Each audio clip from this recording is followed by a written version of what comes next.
I love Devil May Cry. I love this franchise. I began playing all of the games when the trailer of DMC5 came out. Before that, I knew next to nothing about the franchise. All I knew is that there was this one guy named Dante who had a red coat and white hair and looked really emo, and this other more emo looking kid with a weird arm who I thought was like a clone or Dante or something.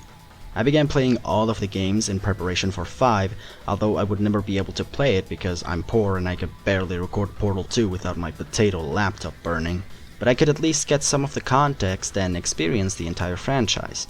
And thanks to that, I not only fell in love with DMC as a franchise, but also fell in love with DMC1 in specific. And in this video, I want to focus on it specifically, because I think it's really underrated, both inside of the DMC franchise and as a game of its own.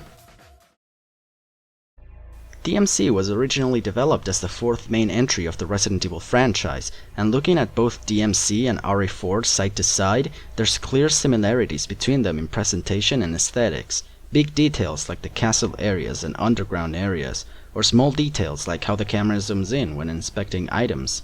The game was directed by Hideki Kamiya, who directed Resident Evil 2 alongside his dev team called Team Little Devils. The game finally released on August 23, 2001 for the PlayStation 2 to critical acclaim.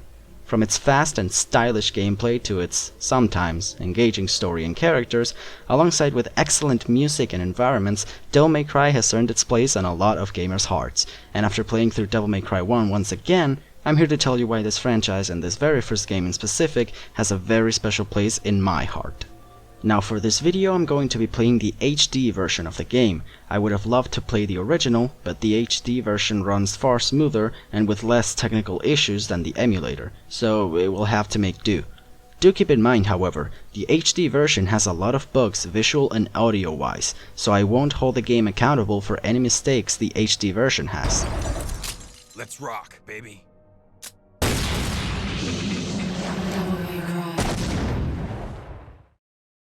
Our story begins with a legend, the legend of Sparda, a dark knight who fought in the side of humans during a war between the human world and the underworld. Sparda defeated and sealed the door from the underworld to the human world, ruling peacefully over the human world until the day of his death.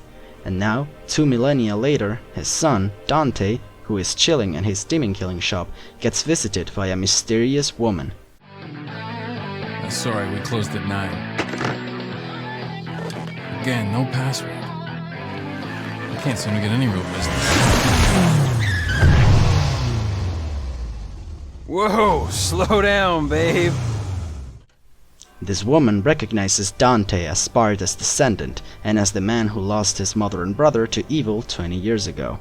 After this, Dante and this woman have a short fight, ending with Dante about to kill her, but she stops him, claiming that she is not his enemy and that she's here to ask for help. Mundus, the Prince of Darkness, is threatening the human world and is planning on opening a portal on Malay Island so he can reign over the human world once and for all. And so, Dante travels to this island alongside the woman named Trish without knowing that he's in for one hell of a ride. Arriving at Malay Island, Trish goes ahead while we stay behind and get used to the controls. DMC uses fixed dynamic camera angles, which is a nice fresh change if you're coming from Resident Evil where the angles are completely static. The game does not utilize tank controls, however, and before you get scared thinking the camera angles and the normal controls don't mix, they do, and really well. Dante will continue to move in whichever direction he was moving before the camera changes positions, allowing you to not suddenly change directions when the camera changes. Moving alongside this path, you will encounter a yellow orb. These are useful if you die and would like to retry. If you go up this little tower thing right here, you will encounter a blue orb fragment. By obtaining 4 of these, you will be able to create a blue orb, which will increase your health. Arriving at the castle on the island, the mood is set right as you enter, with the giant castle having a very strong atmosphere, complete with eerie and unsettling music.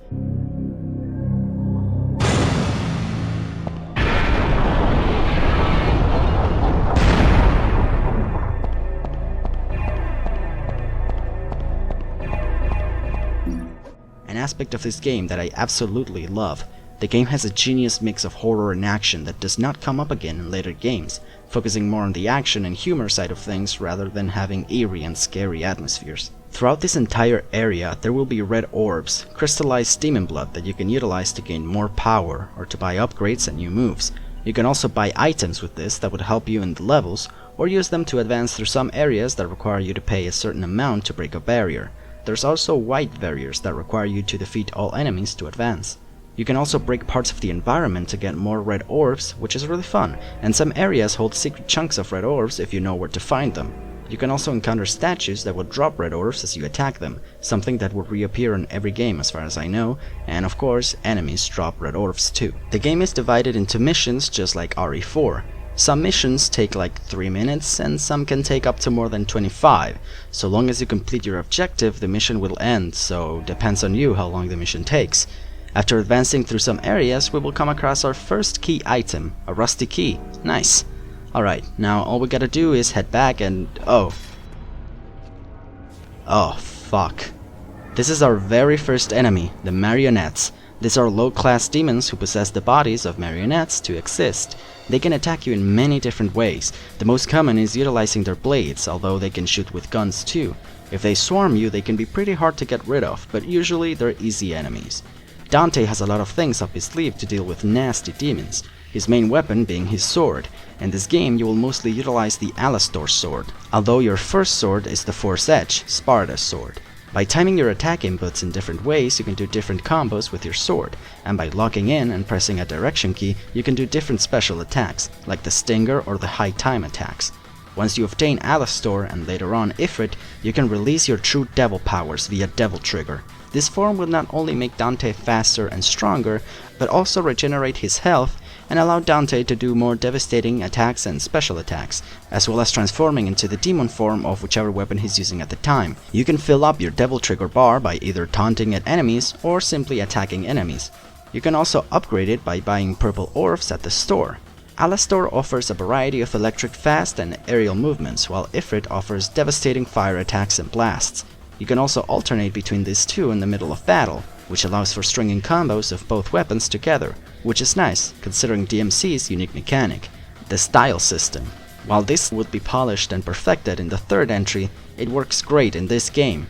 The style system will rank your combat skills from D to S depending on how much you can keep your combos going, incentivizing the player to try out different strings of attacks and be more stylish with their combos. Although in later games this would become more strict, with the style ranking only going up depending on how different your moves are, not going up at all if you do the same attacks over and over. In DMC1, as long as you can keep attacking and shooting, the style ranking will go up, although it drops far faster than any other game, giving you only 1.5 seconds before it resets.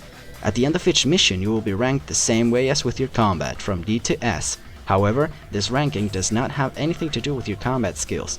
The ranking has to do with how fast you were able to complete the level and how many orbs you were able to collect. This was made under the assumption that if the player was able to complete the mission and obtain a lot of orbs, they would have had to play very stylishly and have had to defeat many enemies on their way.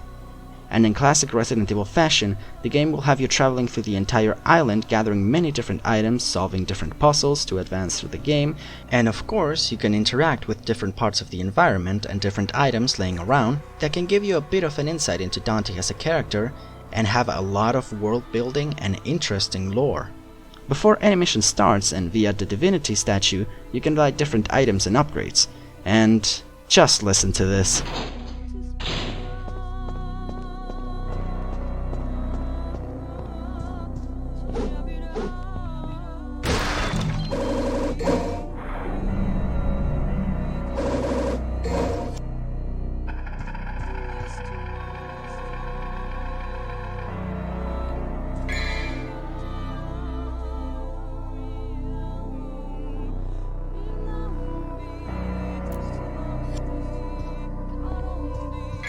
I mentioned it briefly before, but the music of this game is insanely good, which is one of its defining characteristics. Once you enter battle, there will be a lot of upbeat tracks that will really put you in the mood for some demon ass kicking. It's fucking great. But when you're outside of battle, and you're just alone and roaming around this strange island, the soundtrack could not represent the eerie atmosphere and loneliness in a more perfect way.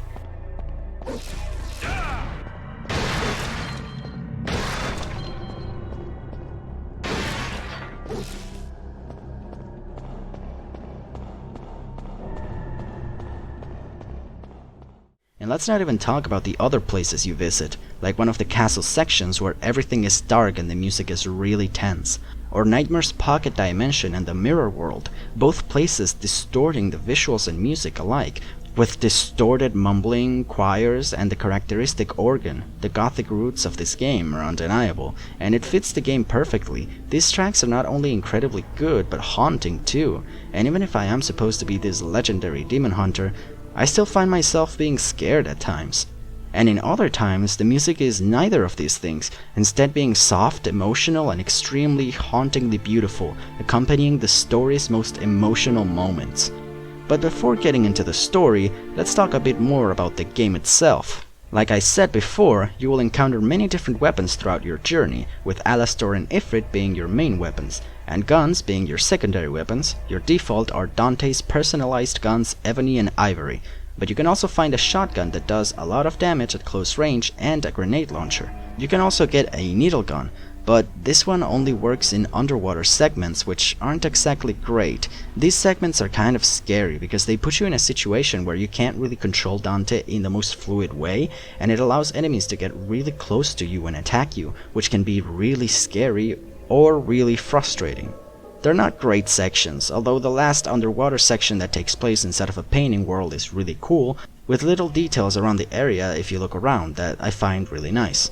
Another frustrating section is this platforming one. You have to do a bit of platforming to get to Ifrit, but the camera placement helps a lot, and the platforms don't move in a way that you can't reach them at all. But this section right here is impossible. I tried every different combination and placement, and I can only get to the platforms by sheer luck. It's truly one of the most frustrating and terrible parts of the game. And in this very specific secret mission, you can pretty much see for yourself why the platforming in Devil May Cry 1 is not really great. This outside balcony is pretty cool though. By going into your menu, you can not only check your map, but your mission objectives too. Check items and also check information on enemies, which is really useful.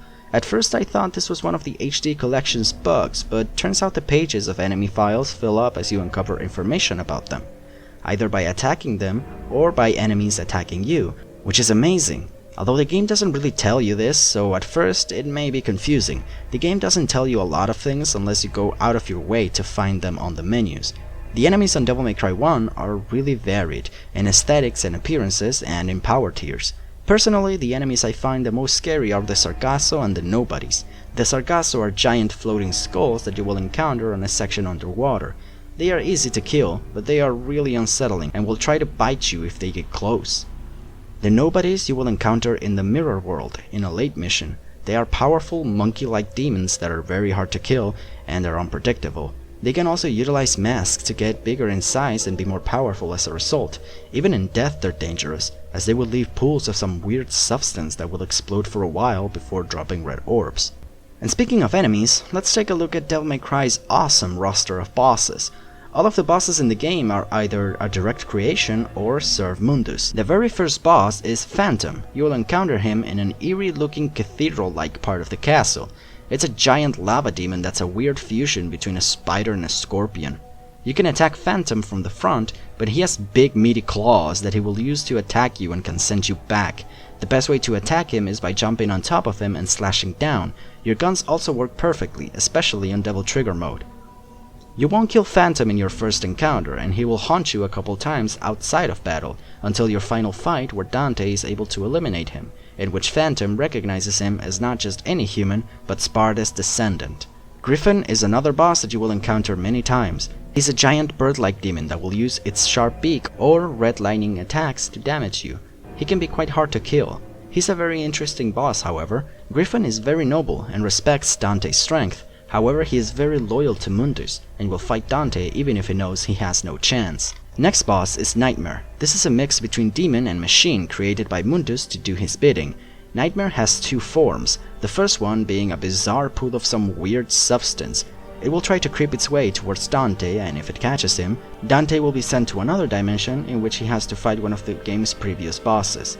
By hitting certain panels on the walls of the arena, you can force Nightmare to adopt another form, this time looking like a slug-like creature. Nightmare will attack and leave its core vulnerable, which is your time to do damage. It sounds easy, but Nightmare has a variety of different attacks that you must keep track of. And also you must keep the panels on the wall light up, or else Nightmare will revert back to his earlier form, which is unable to take damage. And finally, for the semi-final boss, Nero Angelo, which is a transliteration of Nero Angelo, meaning Black Angel in Italian. Nero Angelo is the second boss of the game and will appear on one of the early missions, forcing Dante to duel him. Nero Angelo is a towering dark demon with a giant blade. He has a similar moveset to Dante and seems to enjoy taunting Dante throughout the fights. How curious. Nero Angelo has a variety of moves, being able to teleport, block your attacks, and attack with energy beams. He can also get extremely aggressive on the later fights.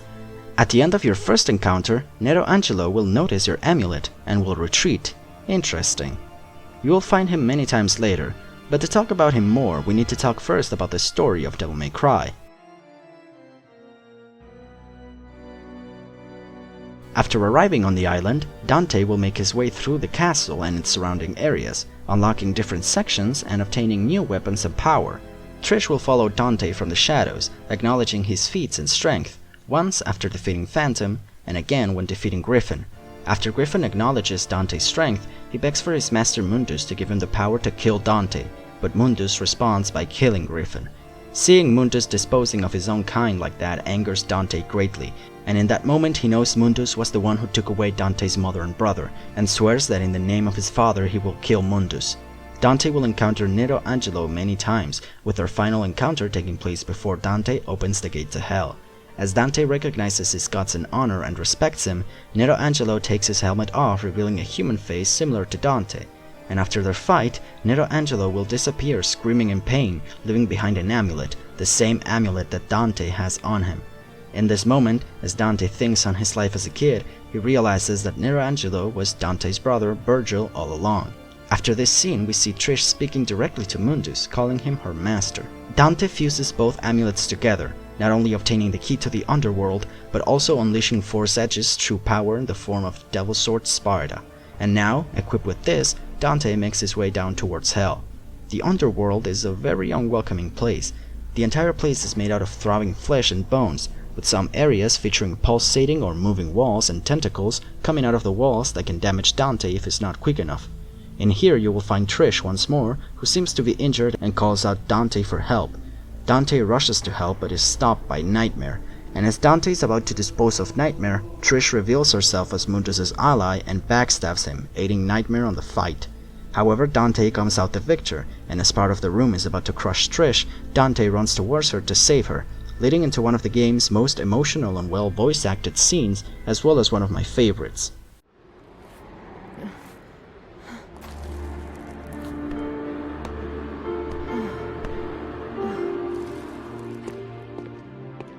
Dante! Dante, why did you save my life?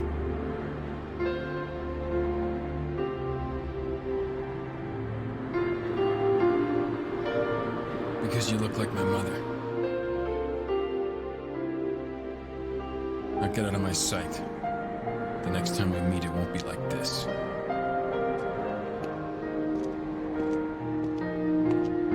Dante! Don't come any closer, you devil! You may look like my mother, but you're nowhere close to her.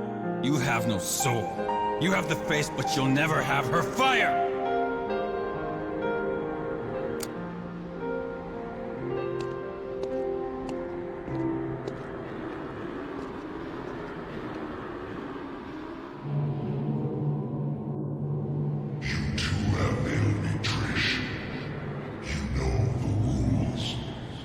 After this, Dante rushes towards Mundus to finish the nightmare once and for all. Mundus' throne room could not be more different than the rest of the underworld, with everything looking almost heavenly and angelical. Everything is made out of a white marble-looking material, and beams of light surround the area. In here, Mundus awaits for Dante with Trish as his hostage. He attempts to kill Dante, however Trish sacrifices her life to save Dante. Something that deeply angers him, allowing him to deflect Mundus' attack, and demands for Mundus to show himself. Mundus' statue breaks, revealing Mundus as an aging, muscular-looking angelical figure, and while Mundus transports both Dante and himself into a pocket dimension, they exchange a short dialogue. Those eyes, deep in them, I see the same light as in Sparda's eyes. Why my mother? That useless being? If you need a mother, I can create it. As many as you want. Just like I created Trish. Silence! After this, Dante uses his powers to transform into Sparda via his Devil Trigger, and the final fight begins. The fight has Dante flying around the screen, slowly getting closer to Mundus, who is flying far away. Mundus will do a variety of attacks that you can dodge by flying faster or using your vortex movement to evade some attacks. The main objective is to shoot at Mundus's rotating spheres to break his guard and attack him directly. You can utilize your Devil Trigger button to summon a giant dragon that can damage Mundus regardless of his barriers, dealing more damage the more of the bar you use. After this fight, Dante seems to damage Mundus severely, but he gets damaged too, and both fall down into a lava pit with rotating platforms surrounding it. This is the second phase of the fight. In here you can only utilize Sparda, as any other weapons will not do a thing against Mundus, but you can use whatever guns you choose. Fortunately, you can enter Sparda's Devil Trigger form, a very powerful form that you will need. This fight is really hard and I had to sacrifice my ranking by using a lot of items because otherwise I wouldn't have been able to finish it. After this fight, Dante will escape the dimension as Mundus's body crumbles down, and as he steps into the throne room and stands beside Trish's body, Dante grieves over the death of Trish.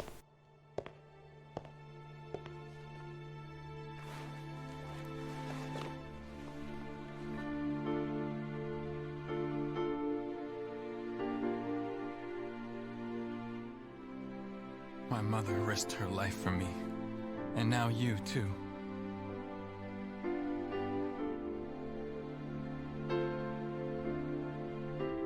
I should have saved you.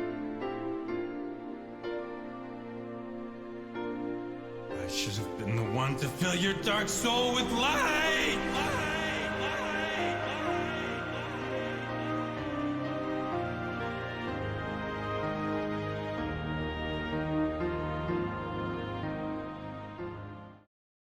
Leaving behind the Sparda sword and the amulet, Dante has to escape the underworld and the island. Everything seems to go well, until the floor crumbles down under Dante and he's sent down into the sewers of the castle. In here, Mundus appears before Dante. Now in the human world, he will not stop until Dante is dead. As you damage Mundus, his true form will appear, being that of a disgusting writhing flesh of hundreds of hands and 3 eyes coming out of it. Dante can't do much to Mundus, however, without Sparda's power. And as he loses hope, he hears the voice of his mother, and to his surprise, Trish appears to help Dante on the battle by giving him her power. Dante then successfully defeats Mundus by charging a shot and firing away, sealing Mundus back into the underworld.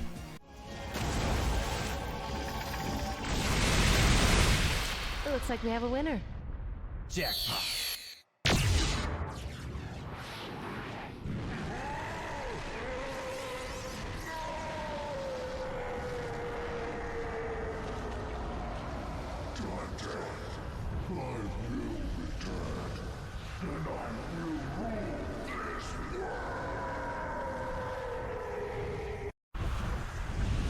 Goodbye.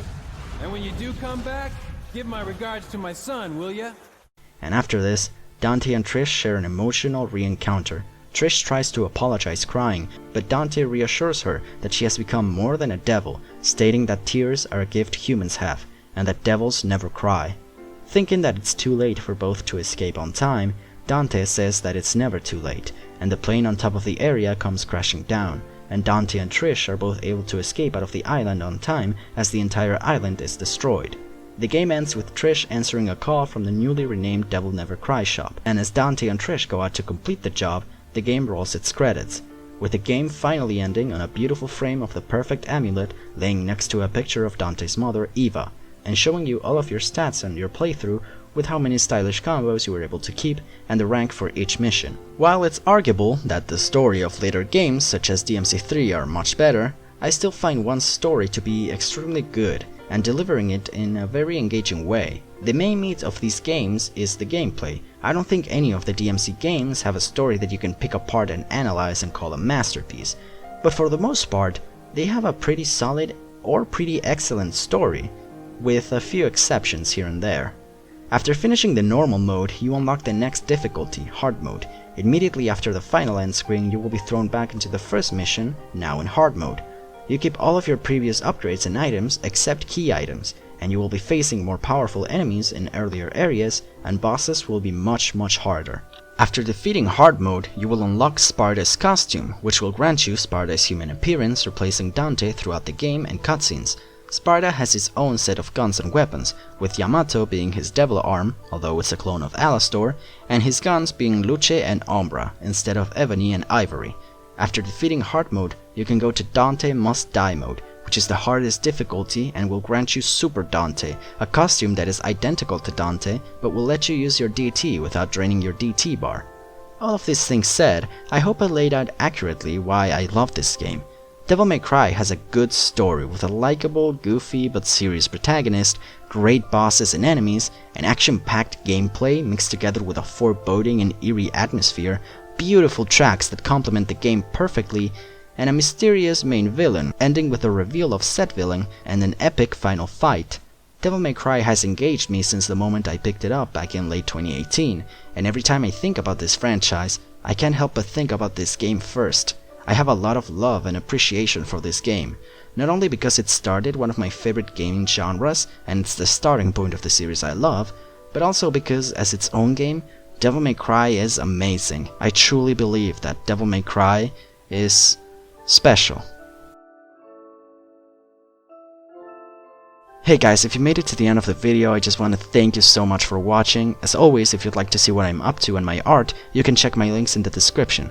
Please let me know what you think down at the comments, and stay tuned for next time where I'll take a look at DMC2. Again, thank you so much for watching, I'll see you on the next one.